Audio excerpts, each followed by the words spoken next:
Mga kwentong pambata. Ang rockstar na prinsesa. Ito ay kwento ng isang prinsesa na isinilang sa hari at reyna ng Musa. Isang kaharian na buhay sa pagdiriwang.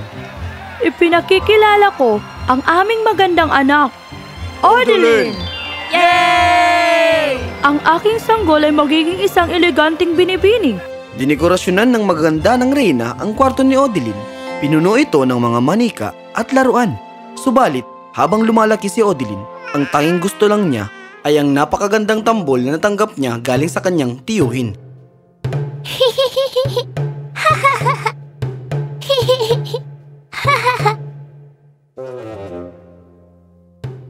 Palagi niya itong nilalaro. Anong ingay na to sa alas 5 ng madaling araw? Siguro si Odeline. Pakiusap, patigilin niyo siya. Parang gusto ko ng thrash metal sa umaga. Kinuha ng reyna ang tambol. Inisip ng reyna na baka tumigil siya. Pero bawat sulok, tinatambol niya. Nang siya'y lumaki, nahanap niya ang pagkahilig sa gitara. Isang bagay na hindi nagustuhan ng reyna. Ina, ako'y makikilahok sa isang open mic. Ano? Isang prinsesang tutugtog ng lead guitar? Lead guitar. May klase ka sa pananahi ngayong araw. Ayaw ko ang manahi. Ayaw yun ng mapapangasawa mo. Wala akong pakialam sa kung anong gusto niya. Pumunta ka sa klase. Habang lumalaki, si Odeline ay pinasok sa maraming klase. Pero wala ni isang nagustuhan niya. Isang araw, may inanunsyo na guitar battle. Nasabik si Odeline. Di ko ito sasabihin kay ina dahil laging hindi ang sagot niya. Tumakas si Odeline dala ang kanyang gitara. Pumunta siya sa isang patimpalak at siya'y nanalo. Nakangiti siya sa mga nanonood habang hawak niya ang topeyo. Pero di niya alam na may sumunod sa kanya. Magandang umaga, Odeline. 5 minuto pa. Huwag kang mag-alala, prinsesa. Nandito ako para sa iyong gitara. Ang aking ano? Ito'y walang kwentang bagay at laging nagiging balakid sa iyong mga responsibilidad. Pero ako'y... Hindi tinatanghayan ng gising ang isang prinsesa at ngayon alam ko na kung bakit. Hindi! Kailan mo ba ako maintindihan? Ang prinsesa hindi pwedeng tumugtog ng mga weirdong musika. Ano na lang ang iisipin ng mga taga-nayon? Galit na tumakbo palabas ng palasyo si Odeline. Malungkot siyang tumakbo patungo sa lawa na nasa likod ng kanilang tahanan. Kailan ko pa magagawa ang aking gusto? Nang malaya. Ang kanyang malabong mata ay hindi nakita ang isang butas kung saan siya nahulog.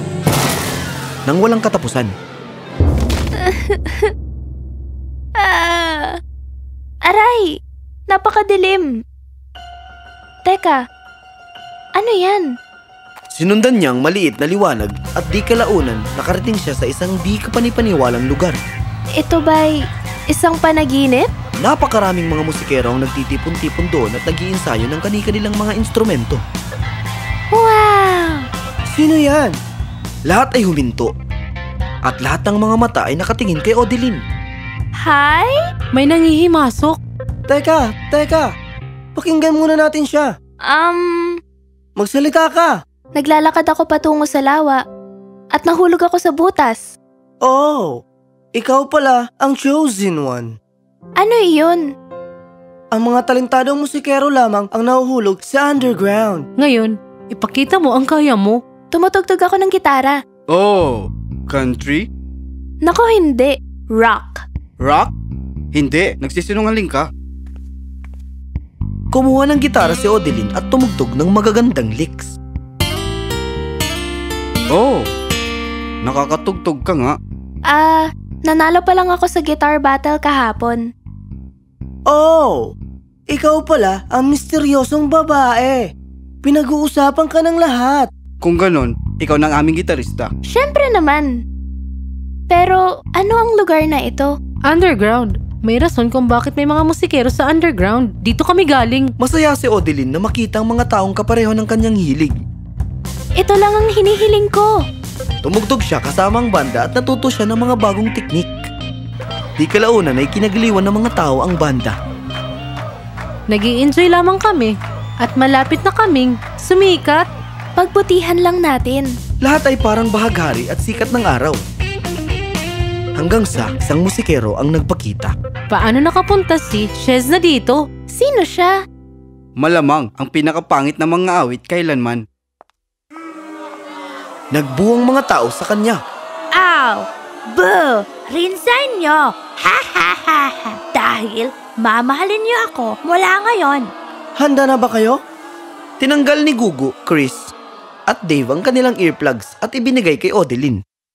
Nagsimulang kumanta si Shezna. Oh, nako. Kayong lahat, maghanda sa kanilang mga pwesto. Tinakpan ng band ang kanilang mga tenga at lalong lumakas ang ingay. Pagkatapos ng palabas, tumingila si Odeline at ang banda ay nagulat na naghihiyawan ng mga tao. Ano nangyayari sa kanila? Nakita ni Odeline si Shezna na gumagamit ng mahika para mahipnotismo ang lahat. Gumagana ang aking mahika. Di magtatagal. Ako ang magiging pinakamagaling na musikero sa mundo. Ha ha ha ha. Shazam, shazam, shazam, shazam! Tara, takbo. Anong nangyari? Nilagyan niya ng sumpa ang entablado. Ano? Ang ulap na yon ay isa palang mahika? Oo, at ang mga taong nasa ilalim ng ulap ay naapektuhan. Sa totoo lang, tigilan niyo ang pag-iwas ni Shezna. Chris? Ano? Siya ay napakatalino. Nako, nasa ilalim siya ng sumpa. Gumising ka, pre. Natatandaan mo ba na ayaw mo sa kanyang mga kanta? Dahil brainwash niyo akong lahat. Paalam, mga haters ni Shezna. Boo! Naglakad palayo si Chris. Nagmukhang kawawa si Dave at Gogo. Di nagtagal, dumating ang mga tao na bitbit si Shezna. Yes! Ang Reyna! Ano bang nangyayari dito? Di nagtagal, ang underground ay naging mundo ni Shezna. Haha! Ang pamumuno ni Reyna Shezna sa underworld ay magsisimula na ngayon. Oo, nagsisimula pa lang akong masanay dito. Kailangan nating may balik ang kanilang katinuan. Mga kasama, nakikipag-usap si Chris kay Shezna. Oh! Ikaw ay banal na musikero, aking Reyna! Magsabi ka nga ng mga bagay na di ko alam, sweetie. Sa tingin ko, kailangan marinig ito ng mga tao. Hindi, di nila kailangan. Huwag kang mag-alala. Si Chris, ang mga ideya na ay hindi maganda. Kailangan mong pamuno ng karya ng music. Ano? Pero siya'y isang pahamak. Yan ay napakalupit. Gawin natin. Pero mamaya na, ang sobrang ganda kong boses ay kailangan ng pahinga. Mabuti pang umalis na tayo. Huwag kang mag-alala, Odeline. Papalayain natin ang lahat kaagad. Hindi, ang music ang aking tahanan. Ako ang kanilang prinsesa. Nagulat si Dave at Gogo sa revelasyong ito. Kung ganon, ang ating gitar hero pala ay isang prinsesa? Kung sa bagay, may isang tao na lang ang natitira ngayon. Tom! Sino si Tom? Isang magaling at matalinong musikero. Habang naghahanap ang banda kay Tom, si Shezna ay pumunta sa kaharian ng music. Binihag niya ang hari at reyna at kalaunan ay nahulog sa hipnotismo niya ang buong bayan. Nagsummon siya ng mga boomboxes at pumesto sa iba't ibang lugar ng bayan upang ipromote ang kanyang musika. Ay! Shezna! Shezna! Woo! Mwah! Anong ginawa mo? Palayain mo ang aming mga tao! La la la! La la la! Ha! Hindi! Mahal ako ng lahat. Chris! Maglaan ka ng upuan para sa ating dating hari at reyna para sa aking konsyerto. O sige! Itinuro ni Dave at Gogo kay Odeline ang isang kwarto sa lagusan. Oh, ito lang kanyang lungga, pero wala si Tom. Nagsasayang lang tayo ng oras. Ang orasan ay kumakalabit. Ang orasan ay tumutunog. Hindi ang kay Tom. Wow! Siya ba? Yan? Oo. Saan ko ba nakita ang disenyong yan? Gitara ni Shezna! Ano? Naalala ni Odeline ang gitara ni Chesna ay kapareho ng disenyo ng damit ni Tom. Ha? Ginawa niyang gitara. Si Tom? Ako'y... Sa tingin ko, punta tayo sa Muzak. Alam ni Gugu at Dave ang daan kaya't madali silang nakalabas ng lawa. Tumakbo sila para makita ang karian na lumiwanag. Ano? Sa tingin mo, nakulam na ba sila? Hoy, sinong pinakamagaling kumanta? Chesna! Sabik na sabik akong makita ang kanyang konsyerto. Oo, siguradong nakulam nga. Konsyerto? Kailangan nating magmadali. Tara na! Sila ay nagpanggap at palihim na pumasok sa loob ng palasyo. Sa bandang huli, nakakita sila ng gordyadong pinto. Marahil yan ang kanyang kwarto. May naisip ako. Si Dave ay lumakad patungo sa mga gwardya at ngumiti. Oy mga kaibigan, alam niyo ba, nagsimula na si Chesna sa kanyang meet and greet. Ano? Talaga? Pero, di kami pwede. Babantayin kong pinto para sa inyo. Chesna rocks! Chesna rocks!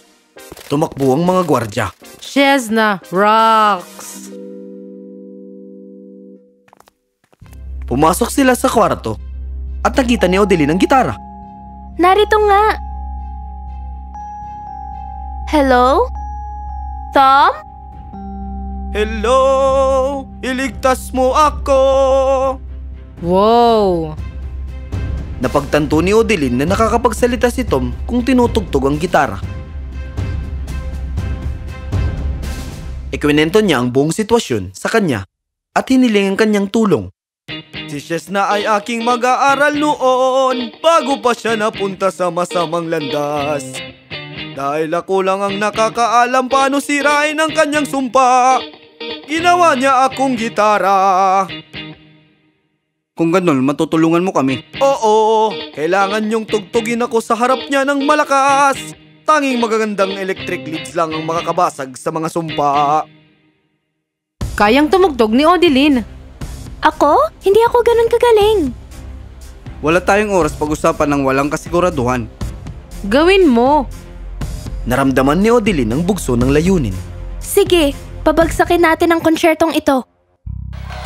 Pinakawalan ni Chesna ang sumpang usok at ito'y dahang-dahang nagkalat.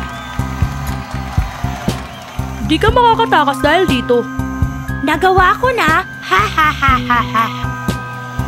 Oras na para mag-break, mga lovelies. Sa oras na yun, lumabas si Odeline sa entablado kasamang kanyang banda. Isinaksak ang gitara at tumingin ng diretsyo. Chesna, tingnan mo! Ano? Mahal? Siya ba si... Tunawin natin ang mga ulap sa inyong mga puso gamit ang totoong musika. Siya nga! Hindi! Ang musika ay puno ng mahika ni Tom at ang kapangyarihan nito ay pinawi ang mga sumpang usok. Bumalik sa kanilang pag-iisip ang lahat.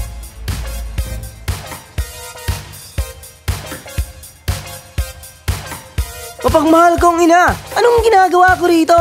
Ang lakas ng loob mo! Gagawin! Oh! Wag, Ches! Wag mong gawin!